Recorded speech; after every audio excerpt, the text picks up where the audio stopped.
Oi, pessoal. Espero que vocês estejam ótimos. Hoje a nossa live vai ser só sobre nutrição. E no final eu vou falar uma novidade para vocês, uma surpresa. Depois vocês me falam se o som tá bom, se a imagem tá boa, se a internet tá boa. Ei, Paula. Ei, Sabrina. Ei, Dani. Espero que vocês estejam ótimos. Ei, Vanusa, quanto tempo? Ei, Paula. Daqui a pouco eu vou tomar nosso suplemento. Oi, Ana. Tá tudo bem? Então, ótimo. Só vou dar um minutinho mais pro pessoal terminar de entrar e eu vou começar. Hoje eu vou falar sobre novidades sobre a nutrição, né? Assim, sobre deficiência nutricional, essas coisas eu até falo bastante. Hoje eu vou falar sobre novidades sobre, em relação à nutrição e a manutenção do peso a longo prazo, né? Como que a nutrição pode ajudar o paciente a manter o peso a longo prazo. Vou falar sobre alguns estudos novos que saíram e depois vou responder as perguntas. Bom, então já deu 8h05, então vou começar. Bom, primeiro eu vou começar falando sobre hábitos alimentares no pré-operatório e resultados no pós-operatório. No pré-operatório, o que é muito importante o paciente saber é quais os hábitos que podem interferir no resultado da cirurgia, né? Então, assim, de uma maneira bem clara, né, dizer para ele o que ele vai ter que mudar para a cirurgia dar certo, né? Existem alguns hábitos que a gente já sabe que não ajudam a manutenção do peso, então isso a gente já fala desde o pré-operatório. Para quê? Para a pessoa já se programar, fala, não, eu vou fazer uma cirurgia, mas eu sei que depois eu vou ter que evitar beliscar entre as refeições, eu vou ter que aumentar a proteína, a pessoa já começar a se programar. Isso é uma maneira sincera, clara, honesta, de dizer para o paciente o que vai acontecer depois, para ele poder programar como vai ser a rotina dele, né? Esse contato com a verdade, digamos assim, né, é uma maneira do paciente ter menos medo, menos ansiedade, né, porque já sabe o que vai ter que mudar. Tirar um pouco esses mitos de que vai comer pouquinho, né, que vai comer igual um passarinho, que se comer muito é porque o estômago aumentou. Isso não tem, isso é muito fantasia, mito, né? São talvez uma herança assim daquela cirurgia com anel, onde tinha muita intolerância, etc, né? Hoje em dia a cirurgia sem anel tem menos, as pessoas têm menos intolerância, comem melhor. E o resultado da cirurgia não acontece só por causa da restrição, né? O desvio do intestino faz o intestino produzir algumas substâncias que dão saciedade, que são metabolicamente muito importantes, que aumentam o gasto energético, né? A bile, né, que cai direto naquele intestino, no bypass, onde não tem comida, ela é absorvida, isso aumenta o gasto energético. Existem mudanças na flora intestinal, a gente vai falar sobre isso um pouco mais tarde. Então, todas essas coisas fazem o paciente perder peso. Então, é importante o paciente saber os fatores que estão associados a um resultado bom a longo prazo. No pré-operatório, conhecer o que ele precisa de mudar, saber que vai ter que realmente, né, evitar a bebida alcoólica, que a bebida alcoólica faz mal, que dá recidiva da obesidade, que vai ter que tomar vitamina. Tudo isso é muito importante, é muito precioso que o paciente tenha contato com essas informações antes da cirurgia. Mas ainda tem muito estigma em relação à obesidade. Eu falo muito isso aqui, vou continuar falando, que a gente vai batalhar contra isso. E muitas pessoas falando que, fulano não vai ter sucesso porque come doce. Fulano não vai ter sucesso porque come muito, né? Tem compulsão.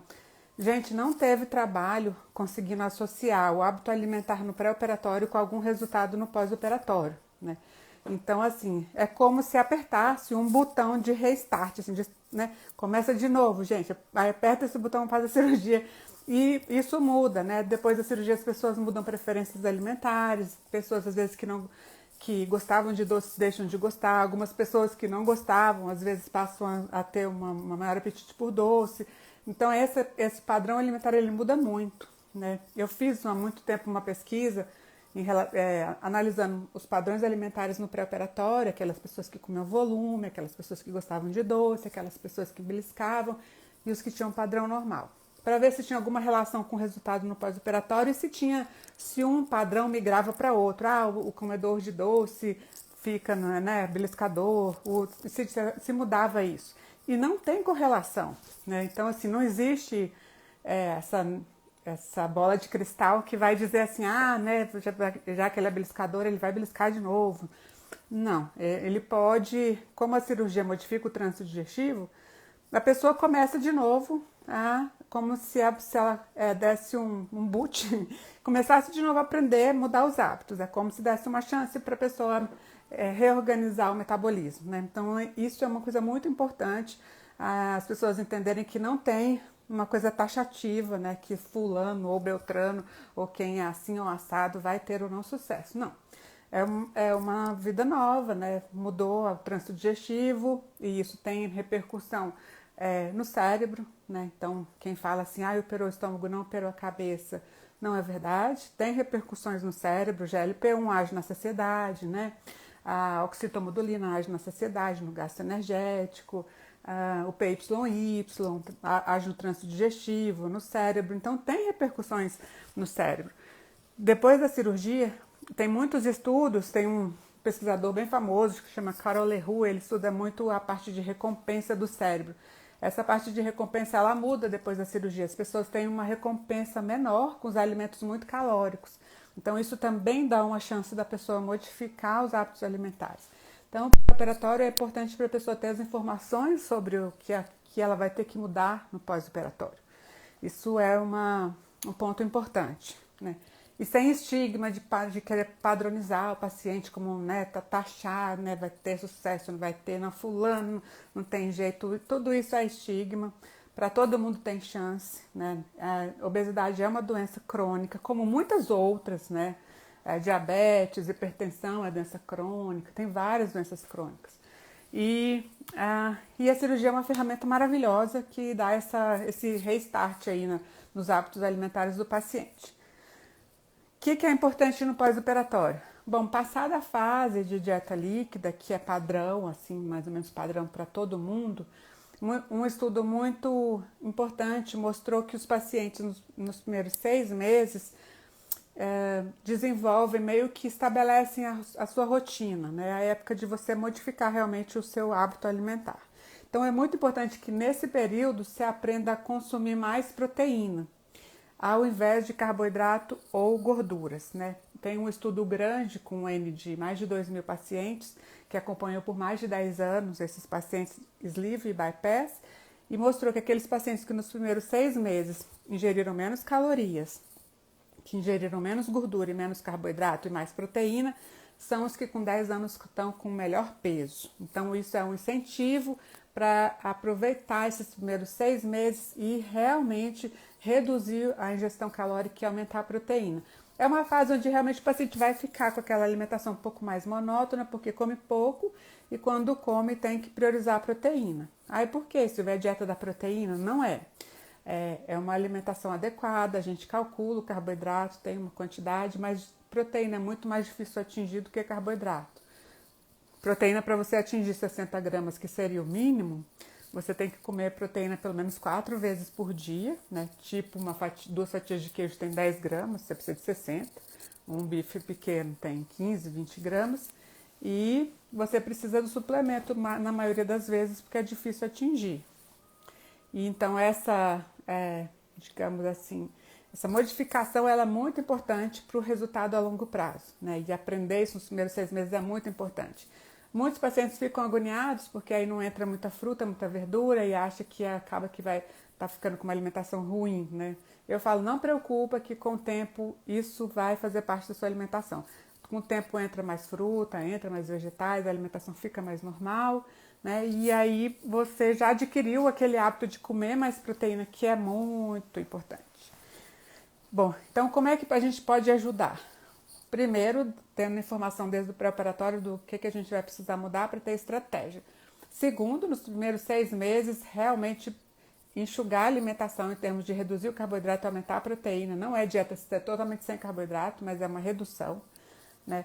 E reduzir o valor calórico nos primeiros 6 meses. Então, essa é meio que, às vezes, assim, uma autopiedade do tipo, ai, não, tô comendo tão pouquinho, né? Vou comer uma batata frita. Não, é tão pouquinho, vou comer só um pedacinho de torta. Não, é tão pouquinho, eu vou comer só esse sorvetinho. Não, mas...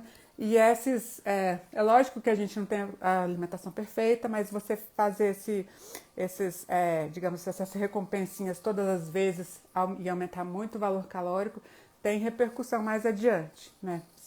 Quem aumentou muito o valor calórico nos primeiros 6 meses nesse estudo que eu estava citando são os pacientes que estavam suscetíveis a reganho de peso a longo prazo. Então, talvez esses 6 meses seja uma fase muito importante para estabelecer bons hábitos. Ah, Silvia, mas se não estabelecer os primeiros 6 meses, depois não vai estabelecer mais? Não vai, né? A cirurgia está lá e funciona. É só assim, né? Se o paciente pegar essa informação antes de operar ou logo depois que opera, ela é valiosa, né? Bom, como mais que a nutrição pode ajudar a longo prazo? A gente sabe que tem alguns hábitos que não ajudam a perder peso. Então, eu vou falar como se fosse assim, quais são os inimigos da perda de peso em cirurgia bariátrica, né? Então, líquidos calóricos, né? Suco, muitas vezes as pessoas fazem suco com muitas frutas para ficar bem rico, o que é ótimo, mas fica calórico e para essa população em específico que fez cirurgia bariátrica, isso não funciona bem. Sleeve ou bypass, você tem um estômago pequenininho com furo embaixo e esse furo ele não fecha. Então, na hora que você toma líquidos, ele enche e esvazia rápido, então a pessoa não tem saciedade e consome um valor calórico maior. Dentre esses líquidos calóricos, a gente inclui a bebida alcoólica, que tem outros malefícios que a gente já falou na live com a doutora Andréa, não vou ficar repetindo, eu gosto, mas não vou ficar repetindo. Mais líquidos calóricos atrapalham a perda de peso porque não dão saciedade. Ponto 2. Beliscar entre as refeições, salgadinhos, petiscos.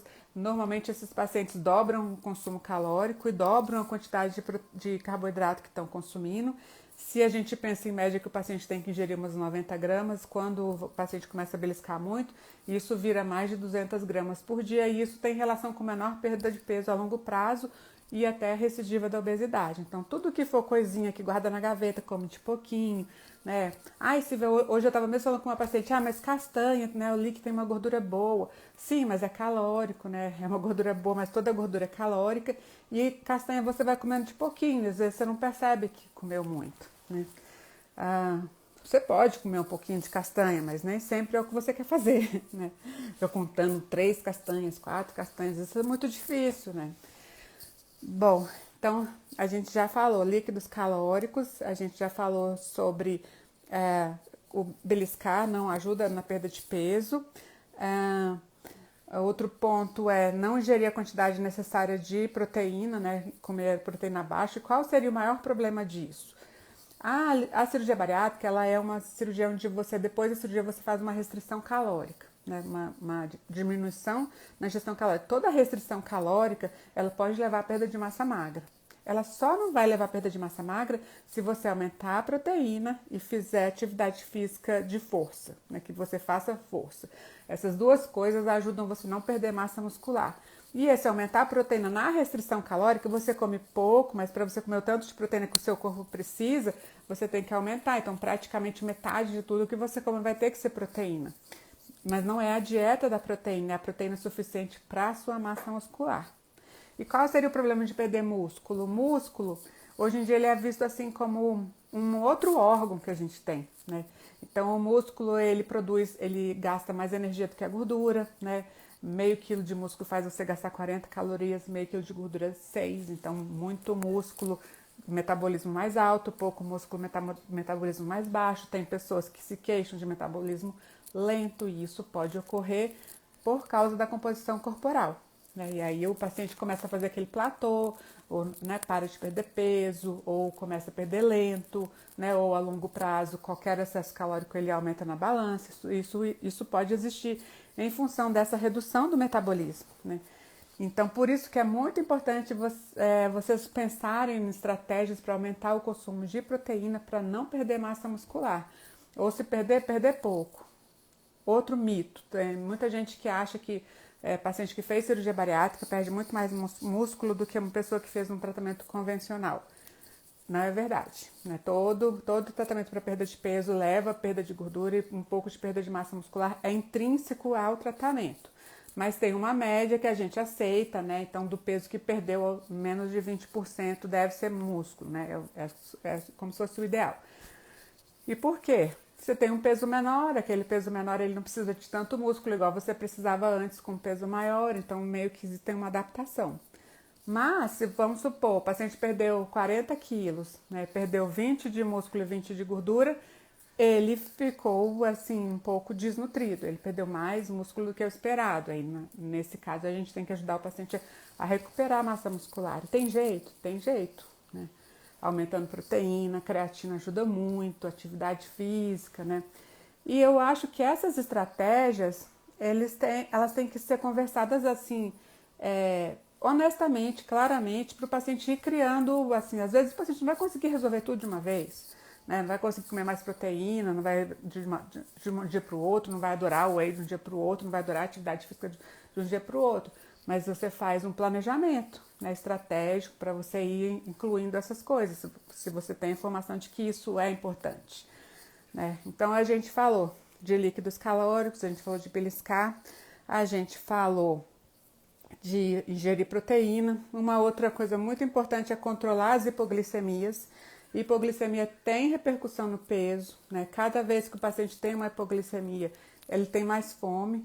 Tem o controle da fome, que tem 3 controles da fome. Tem o do estresse, que o estresse gera aumento de apetite, e aí a gente trabalha para o estresse, atividade física, meditação, né? Aquelas coisas todas que contato com a natureza, que melhoram o estresse, né? Tem a fome hedônica, que é a da recompensa, né? Tipo assim, tô triste, vou comer uma coisa gostosa, que tem aquela sensação de recompensa no cérebro, que isso melhora depois da cirurgia, né? E tem a fome, que é pela oscilação da glicose. Então, se o paciente fica o dia inteiro com a glicose, sobe e desce, só come carboidrato simples, vamos supor, pão de queijo, pipoca, tapioca, né? Sempre que vai comer tem carboidrato. Então faz assim com a glicose, tá aqui, ela baixa depois que a insulina leva a glicose para a célula e fica pouco açúcar no sangue porque a insulina fez o papel dela, certo? Então fica essa oscilação da glicemia e o paciente sente fome. Cada vez que baixa a glicemia, a pessoa tem que comer. Então vamos supor, se eu tiver 5 episódios de hipoglicemia por dia e eu faço 4 refeições, eu vou ter que comer 9 vezes, porque eu vou ter que comer as 4 que eu comia e mais as 5 para compensar a hipoglicemia que eu tive. Com certeza eu vou aumentar o consumo calórico. Então, saber lidar com a hipoglicemia é um ponto importante, né? Saber que a refeição tem que ser uma refeição mista, evitar comer o carboidrato sem uma proteína junto, né? Evitar, digamos assim, excesso de café, da hipoglicemia. Por quê? Porque a cafeína, ela libera o açúcar que está estocado no músculo, no fígado, né? Por isso que dá energia. Então, só que se você vai ter o carboidrato que você comeu e você liberou o que você tinha guardado. Então, isso vai dar um excesso de açúcar no sangue. E aí a insulina é liberada de uma forma mais rápida depois da cirurgia. Porque esse é um efeito do GLP-1, que é um hormônio que fica aumentado depois da cirurgia. Por isso que melhora o diabetes, porque produz mais insulina. E aí vocês vão perdendo peso e a insulina vai agindo sem a resistência à insulina mais, porque está um peso menor, né? Às vezes é muito comum em quem emagreceu muito começar a ter hipoglicemia rápido, né? Então, uma coisa que ajuda também no controle da hipoglicemia é o músculo, né? Você ter músculos ativos, isso é muito importante também. Bom, então controlar as hipoglicemias é um outro ponto fundamental, tem um café também, é a cafeína que dá, não é o açúcar piora, sendo bem sincera. Não é que tem que tirar totalmente café, tá? Mas é o excesso.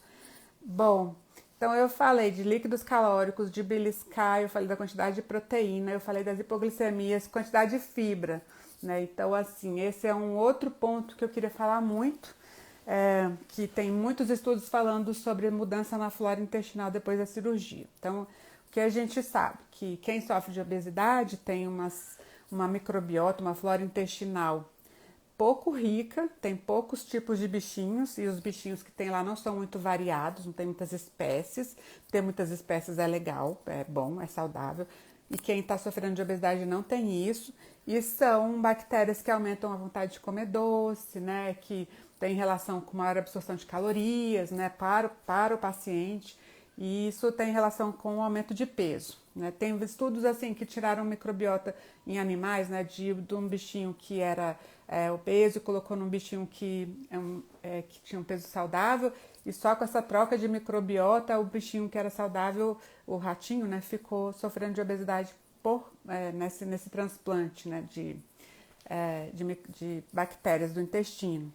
Ao mesmo passo de que pegou o bichinho do animal que fez bypass e colocou no que sofre de obesidade e ele emagreceu. Então, assim, tem a ação da microbiota no peso, né? A gente não sabe, talvez seja uma coisa que acontece simultaneamente. Perde peso e muda a microbiota e a microbiota vai ajudando a manter o peso. Depois da cirurgia, tem uma mudança nessa microbiota e essa microbiota fica rica, cheia de bichinhos, um número muito maior e rico em diferentes tipos de bichinhos, de muitas espécies. E isso é bom, fica uma microbiota parecendo de uma pessoa magra, né? E a pessoa está emagrecendo mesmo. Ótimo.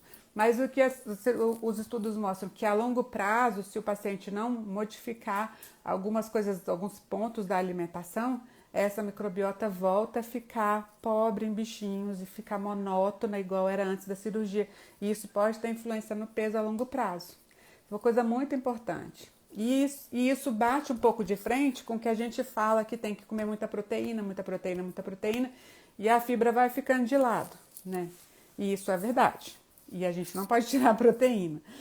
E a fibra, ela tem um efeito, não a fibra do alface, que é a celulose, mas a fibra das frutas, dos vegetais, né? A maçã, né? Até a cebola tem esses frutooligossacarídeos. Essas fibras que são prebióticas, elas são alimentos para o bichinho bom do intestino. Essa fibra a gente tem que tentar ir aumentando com o tempo para ajudar a manter uma flora intestinal saudável, né? Então, muitas vezes, assim, um paciente com mais tempo de cirurgia que eu converso, que eu oriento, eu sempre falo, não, tenta incluir, não come fruta, tenta incluir pelo menos uma fruta. Isso não vai atrapalhar no seu consumo de proteína, porque com o tempo a alimentação fica bem normal, né? Fica bem, não fica super calórico, mas fica normal. Antes disso, o que a gente pode fazer é modificar, adicionar fibra em módulos, né? Então tem esse frutooligossacarídeo em módulos que eu falo em pozinho, né?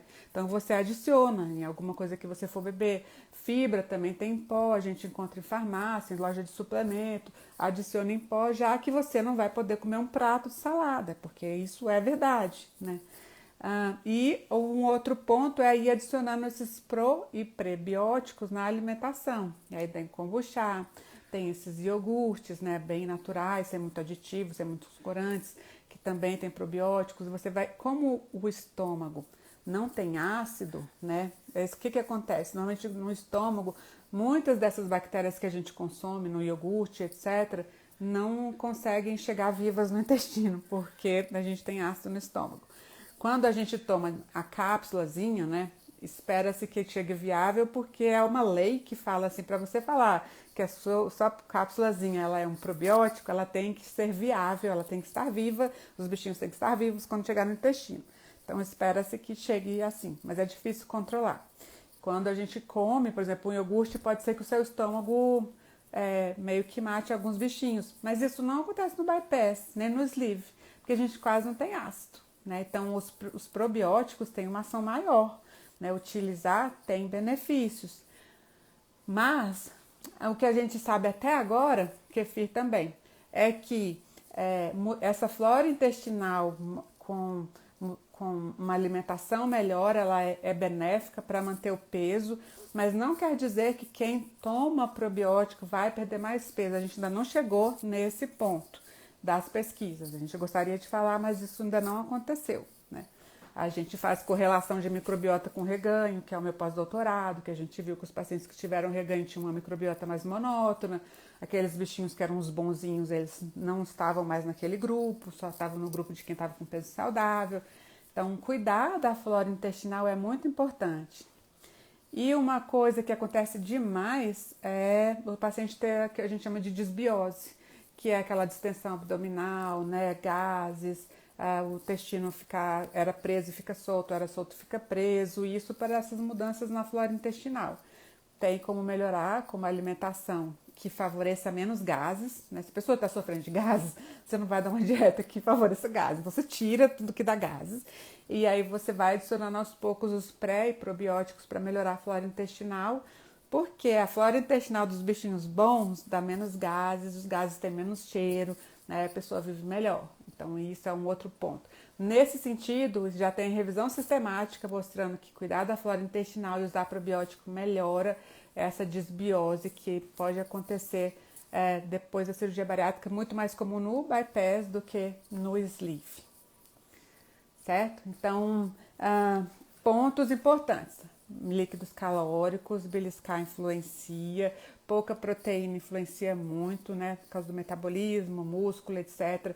Hipoglicemia influencia a longo prazo, porque para melhorar a hipoglicemia, o que eu faço? Eu como, né, e cuidar da quantidade de fibra, né, que a gente consome e do tipo de probiótico ou prebiótico que você está adicionando. Isso também pode ter um resultado muito bom. Tem um estudo brasileiro, feito no Sul, que adicionou esses prebióticos num grupo com peso, com pacientes que tiveram recidiva da obesidade, e esse grupo, eles queriam analisar se esse grupo ia ter melhora nos marcadores inflamatórios, e eles não encontraram isso, mas eles encontraram que esse grupo perdeu peso.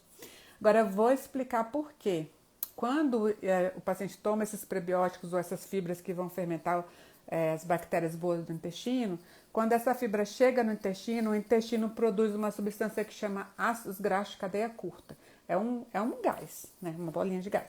Essa bolinha de gás, ela é produzida no intestino, só que ela é absorvida, né? E aí, quando ela é absorvida, ela aumenta a produção do GLP-1, que é aquele hormônio que dá saciedade, que é a mesma substância que tem, é um análogo dessa substância, tem no Ozempic, no Saxenda, né, nessas medicações que a gente utiliza para potencializar a ação do GLP-1 para o paciente perder peso. Então, vamos supor que o paciente quer perder um pouco de peso, usou um Saxenda, Ozempic, depois da cirurgia bariátrica, queria perder 10 quilos, perdeu 10 quilos. Silvia, como é que eu faço para conseguir continuar saciada quando eu tirar a medicação? Como é que eu vou ficar saciada sem ficar com fome, sem ficar beliscando quando eu tirar a medicação? Duas dicas importantes. Aumenta a proteína e aumenta fontes de frutoligosacarídeos, substâncias fibras que vão fazer você produzir ácidos graxos de cadeia curta. Porque de uma forma natural, você vai produzir mais GLP-1. Você vai potencializar o que a cirurgia já te oferece de bom, né? Esse GLP-1 é um dos hormônios mais estudados hoje em cirurgia bariátrica. E em cirurgia bariátrica e em obesidade, né? Tem tanto medicamento que evita a quebra, né, do GLP-1, que faz ele ficar mais ativo por mais tempo, né?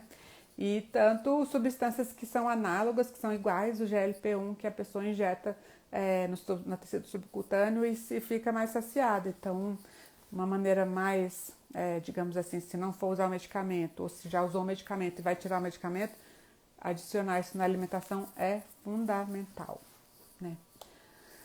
Outro ponto muito importante, já saindo assim um pouco, né, desses 5 pontos da alimentação, é aquilo que o Dr. Orlando falou na segunda-feira sobre ter músculos ativos.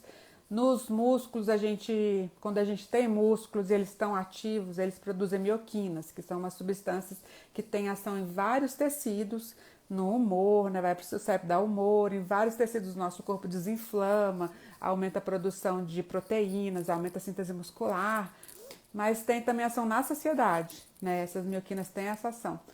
Outro dia, tem alguém falando que não está entendendo, depois eu volto. Outro dia agora eu até perdi o que eu ia falar.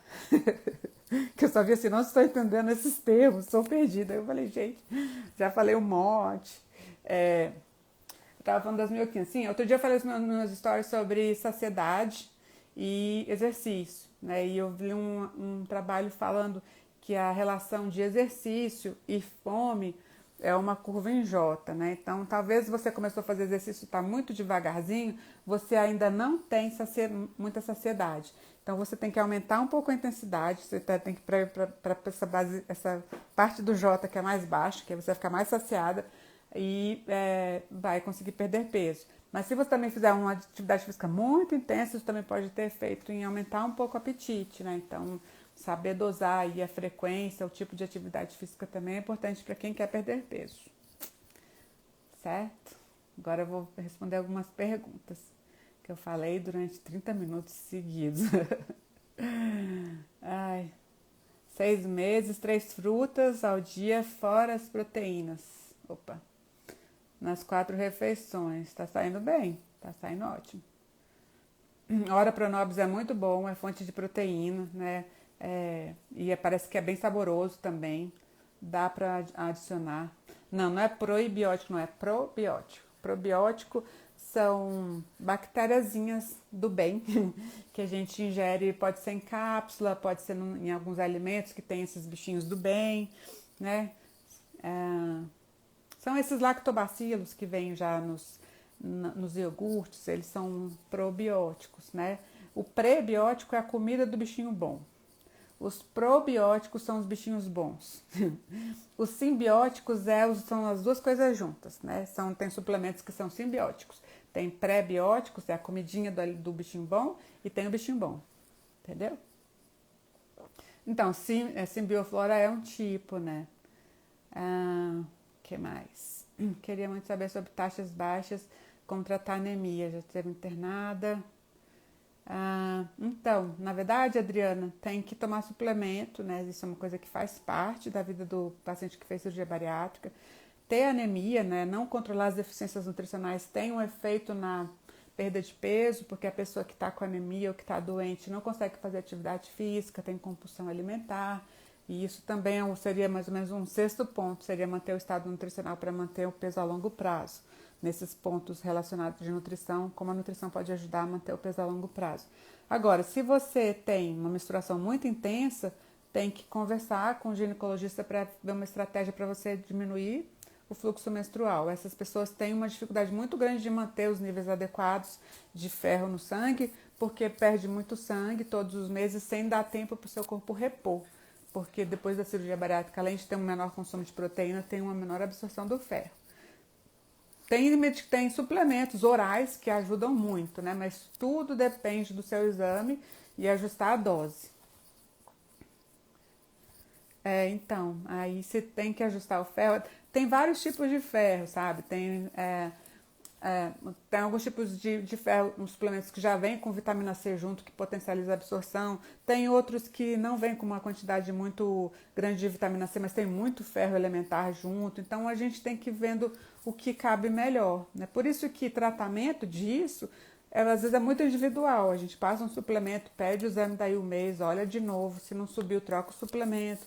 E assim vai, tem que encontrar uma saída. O que não dá é para ficar com uma anemia constante, porque isso implica em uma redução na qualidade de vida e a gente não quer isso para o paciente que fez cirurgia bariátrica, né? É uma ferramenta para ter qualidade de vida. Que mais? Tâmara gigante, isso é bom para o intestino? Mas é calórico. Toda fruta seca é calórica, então tem que comer pouquinho, né? Tipo uma, né? Pasta de amendoim é muito ruim, então é bem calórico. Tem que usar uma quantidade pequena, aí você tem que ajustar dentro dos seus macros, né? Se está dentro da sua contagem de calorias e você colocou e você gosta, não tem problema.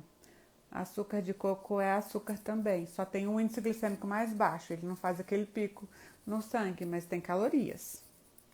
O que melhora no intestino preso? Água, fibra, probióticos, né? Que mudam a flora intestinal.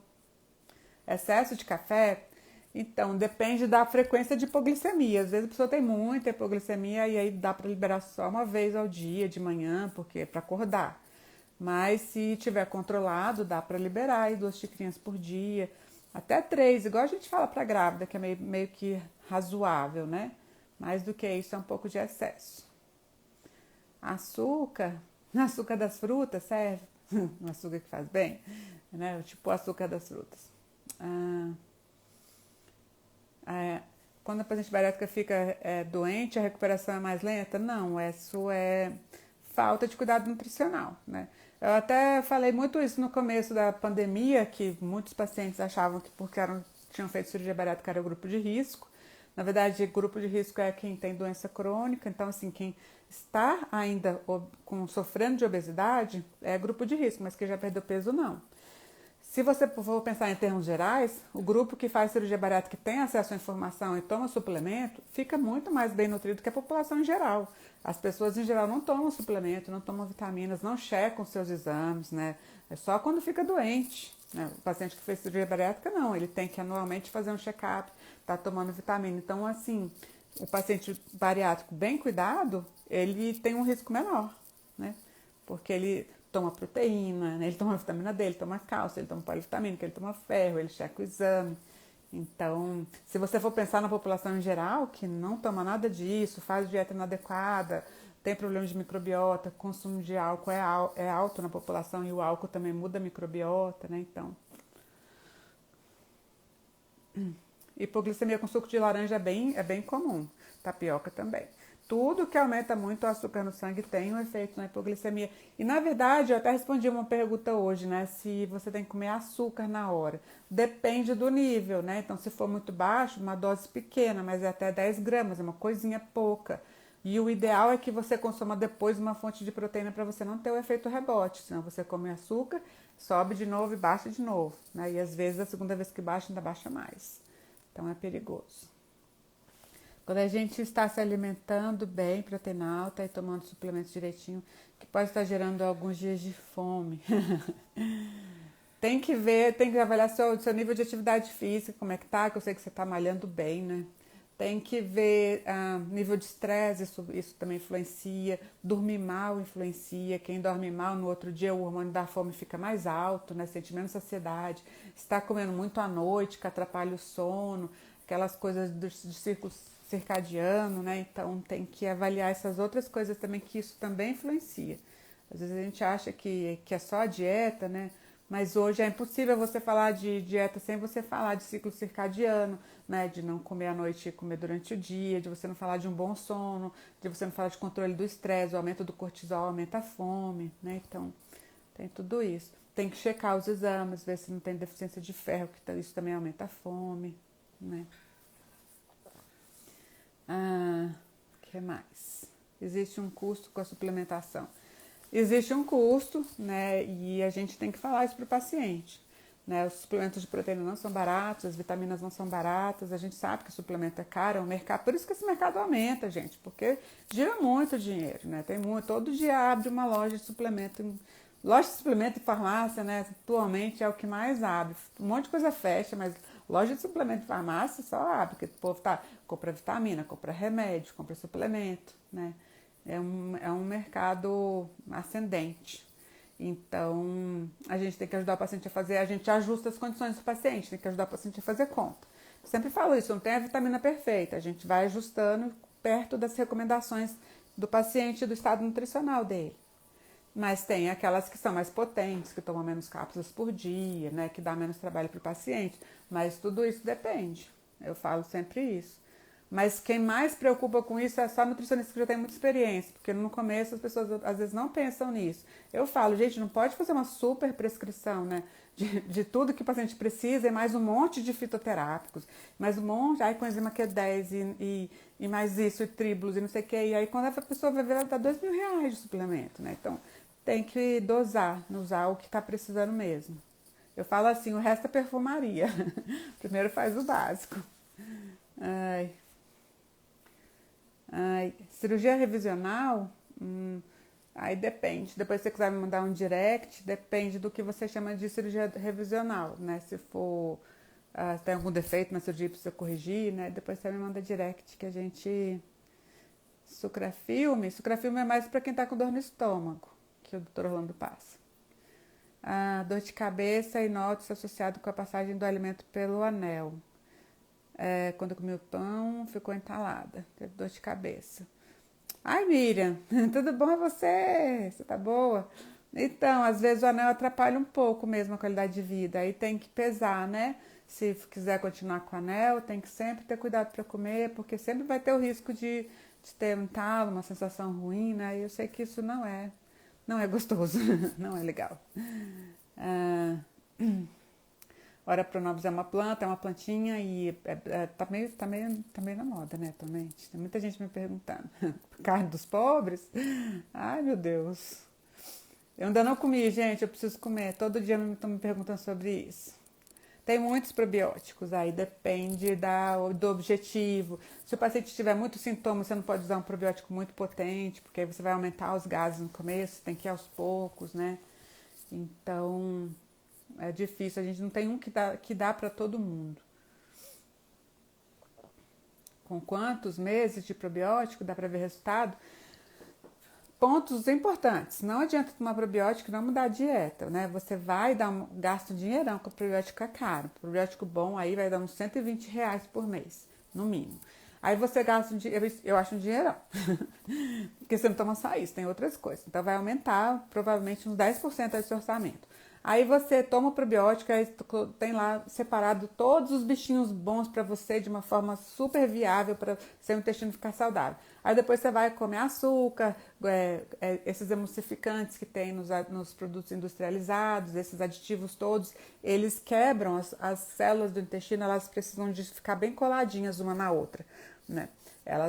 Essa colinha chama tie junction, né? Uma colinha que faz uma célula ficar assim na outra. E eles têm que ficar bem grudadinhos, unidos, assim, ó, para não estar dando nenhuma frestinha. Quando aparece uma frestinha e eles não estão mais grudados, nessa frestinha você começa a absorver outras substâncias que não era para absorver, substâncias que dão alergia, né, que dão gases, ou alguns tipos de fungo, bactérias que não era para você absorver. E isso começa a dar irritação, irrita seu estômago, inflama o seu intestino fica distendido, começa a dar gases, porque não era para absorver aquelas bactérias, você está absorvendo, confusão, né? E aí, na hora que abre esse negocinho, isso vai acontecer quando você comer industrializado, comer muito açúcar, comer muito doce, comer muito emulsificante, requeijão, a maioria tem, se não for feito em casa, tem emulsificante. Isso vai danificando a flora intestinal. Aí não adianta você tomar o probiótico e depois piorar com a sua alimentação, porque você jogou dinheiro fora. Então tem que usar o probiótico e fazer uma alimentação melhor. Quem faz isso, gente, umas 2 semanas já começa a sentir melhor. Não é só Yakult que é probiótico, tá? Fez uma reeducação e desenvolveu hipoglicemia.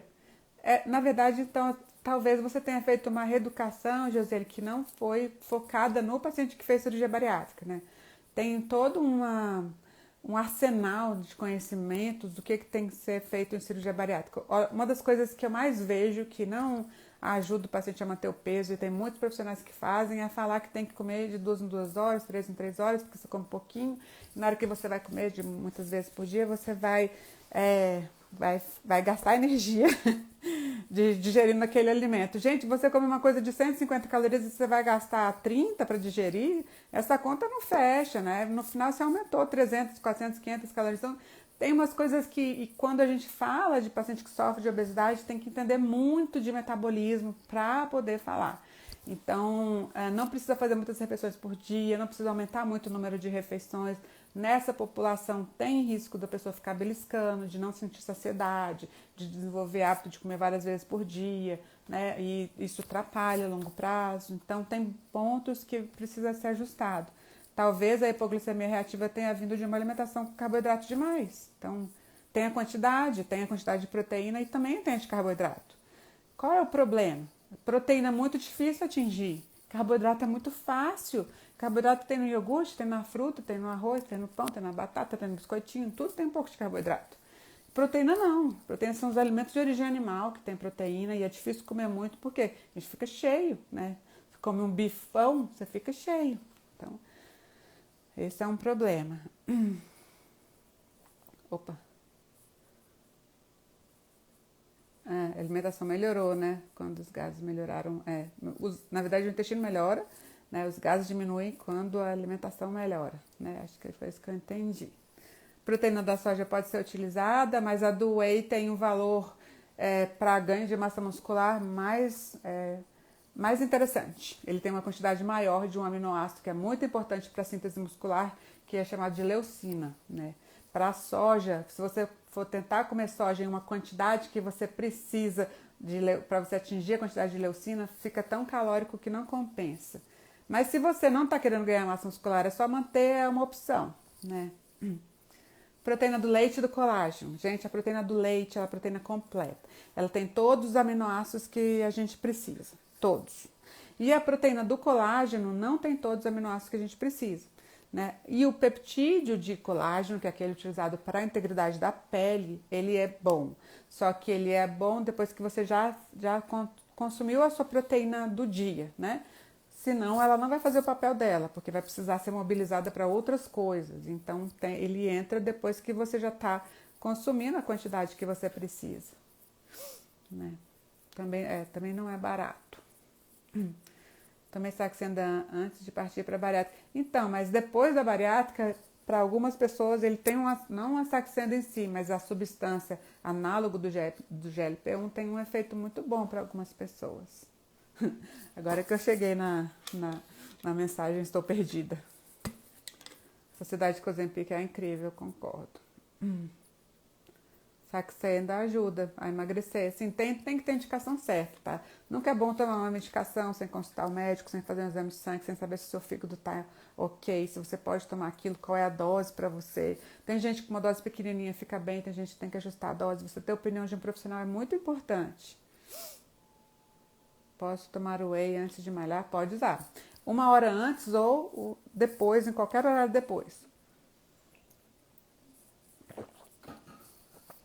Eu gosto antes de malhar porque não enche, né? Você vai malhar e você não tá com aquele estômago cheio. Você também não vai estar sem comer. Então, nível adequado de atividade física para não aumentar o apetite. Então, não tem uma fórmula para todo mundo, mas se você está fazendo bem de levezinho, mas começou agora, e você não está achando que você não está ficando saciada, você ainda está meio compulsiva, talvez aumentar um pouquinho a intensidade melhor, entendeu?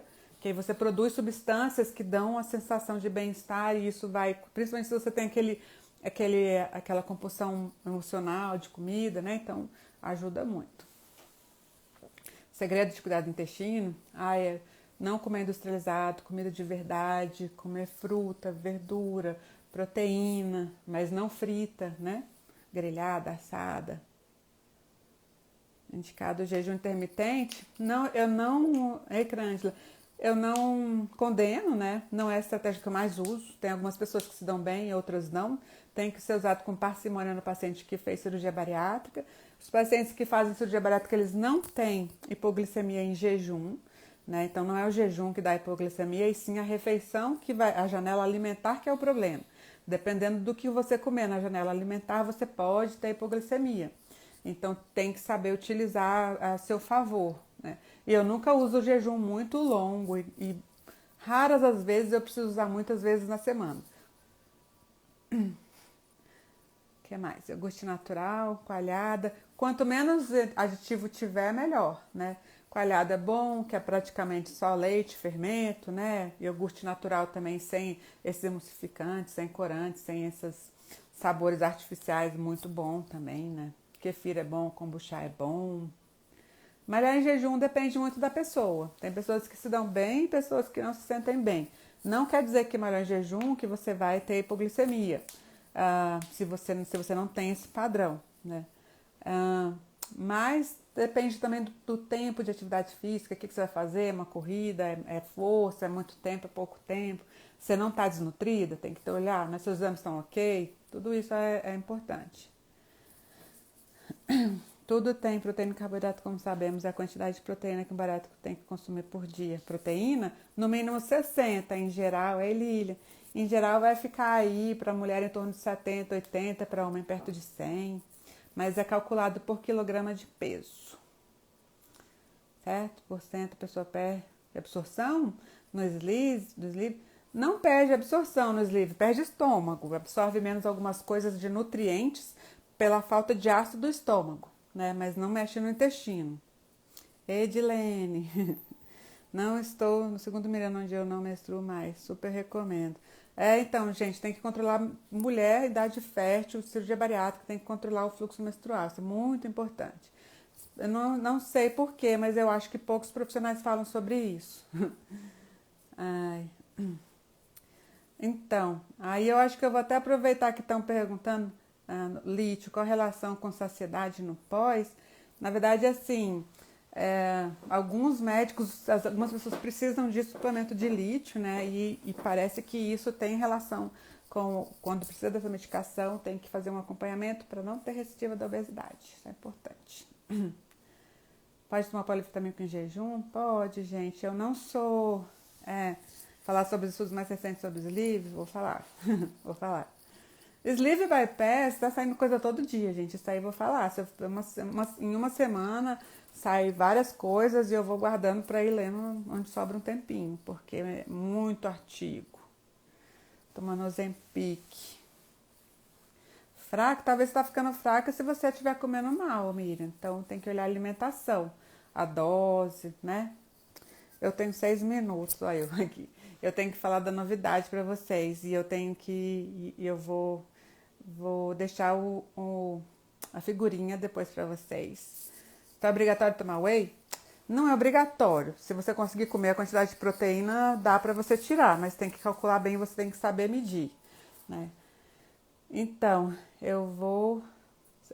150 ml de suco... O suco de uva integral, ele ajuda a controlar a hipoglicemia. Talvez não 150 ml, talvez um pouco menos. Tem que ter uma quantidade que tenha pelo menos 10 gramas de carboidrato, sabe? Então, gente, vou falar agora sobre a super novidade para vocês. Custo alto, ninguém nunca falou. Eu fico curiosa para saber as perguntas, né? A vitamina não é muito cara nos Estados Unidos, mas isso é verdade. Isso é verdade. Lá e tem muita opção lá. Então, agora eu vou falar sobre a super novidade para vocês, que é uma novidade que vai acontecer só hoje. Então, esses dias a gente fez uma live com o Dr. Orlando, eu fiz uma live com a Andréa Levi, que é uma psicóloga muito experiente. Eu fiz a live com a Lilian Veloso, que é uma profissional de educação física, e eu tô fazendo a só de nutrição hoje, né? Então, são 4 profissionais. Então, a gente está lançando hoje um curso só para pacientes que fizeram cirurgia bariátrica, focado na questão de perda de peso e platô, né? Então, é um curso que chama Body Fit. E nesse curso, a gente vai abrir hoje, só hoje, até meia-noite, ele está com 30% de desconto. É um curso feito 21 dias, focado em orientações para pacientes que fizeram cirurgia bariátrica, focando na perda de peso. E são 21 dias e todos os dias vocês têm um evento com a gente. Ou vocês têm uma live com a gente, ou vocês têm uma aula com a personal de educação física com a Lilian, né? Então, no final, eu vou falar o tema das lives. No final, são 9 lives e são 12 aulas com a personal. Aí eu vou falar as lives que vão ter. A primeira live vai ser como perder peso depois da bari, né? Que eu vou falar com o Dr. Orlando, a gente vai falar como emagrecer. Depois, no outro dia, tem aula com a personal. Depois vai ter uma aula com a psicóloga Andréa Levi, como a ansiedade afeta a perda de peso e como lidar com isso. Depois tem aula com a personal, uns 2 dias seguidos. Depois, eu e a Andréa vamos falar sobre fatores dietéticos que influenciam na perda de peso. Depois tem aula com a personal. Depois, a Andréa Levi vai falar sobre libido e cirurgia bariátrica, é um tema aqui muito comum aqui. Depois tem aula com a personal, depois no outro dia eu vou falar sobre estratégias de emagrecimento e dieta de macros. Então eu vou ensinar vocês a calcular os macronutrientes, as calorias, a usar os aplicativos alimentando com o que vocês estão consumindo para saber se está consumindo a quantidade certa de proteína, se está consumindo a quantidade adequada de carboidratos, se está alto, se está baixo. Vocês têm que saber se automonitorizar, né? Ficar independente, né, das orientações, ficar mais crítico em relação ao que vocês estão comendo. Esse é um ponto que eu acho muito, muito importante. No outro dia tem aula com a personal, no outro dia a Andréa vai falar sobre vida social, família e cirurgia bariátrica, né, as interferências, como lidar com isso. Depois tem aula com a personal de novo, depois eu e o Dr. Lanz vamos falar sobre estilo de vida e perda de peso, né, os fatores que influenciam. No outro dia tem aula com a personal. Depois tem quais as melhores vitaminas para os bariátricos, eu vou falar. Depois tem aulas com a personal. Depois quais os exercícios mais indicados para perda de peso. Depois tem outra aula com a personal. E depois tem uma live de encerramento. Nesses dias, nesses 21 dias, vocês vão ter acesso direto a gente, tanto a mim, quanto a doutora Orlando, quanto a Lília, quanto a Andréa Levi. A gente vai estar junto, né, ajudando vocês. Além das lives, eu vou postar várias coisas no grupo de orientações, tabela de proteína, como aumentar dicas de como aumentar a proteína, como fazer compra, lista de alimentos, né? Porque isso tudo influencia no hábito de vocês. E só hoje, aí por isso que é a novidade, né? Que é só hoje até meia-noite, o curso que normalmente é 697 vai estar com 30% de desconto, se eu não me engano é 400 e alguma coisa, 57, 97, algum valor próximo disso. E aí a gente está abrindo as inscrições hoje, vou deixar o link na bio, vou deixar também quem tiver na semana Você Mais Magra, a gente vai deixar o link também para quem tiver interesse. É uma maneira da gente espalhar esses conhecimentos de uma forma didática que atinja muitas pessoas, né? Que vocês tenham mais informação de como se cuidar. Talvez essa seja a síntese de tudo que eu gostaria de espalhar, né? De uma forma prática, simples e verdadeira para os pacientes que fizeram cirurgia bariátrica. Certo? Então essa é a minha super novidade de hoje. Amanhã a gente vai fazer live de novo. Eu vou também tirar dúvidas sobre o curso, quem quiser saber mais, quem quiser ter mais informações, a gente também vai deixar os contatos, certo? Então é isso. Tem muitas perguntas aqui, eu vou tentar responder a maioria, mas não vou conseguir responder tudo agora. Dicas sobre controle da ansiedade. É muito bom. Gente, eu vou falar, a minha satisfação é quando eu ouço vocês falando que fizeram as orientações, que ouviram o que eu falei, e que aí vocês ou emagreceram, ou melhorou a qualidade de vida, ou conheceu informação que não tinha, né? Ou aí começou a se cuidar de novo. Isso para mim é o mais importante, é o mais gratificante. São os meus momentos da minha profissão assim, mais felizes são esses, sendo bem honesta. Certo?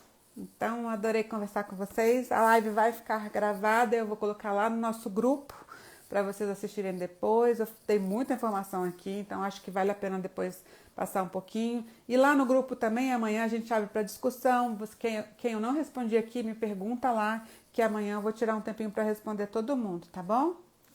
Certo? Então,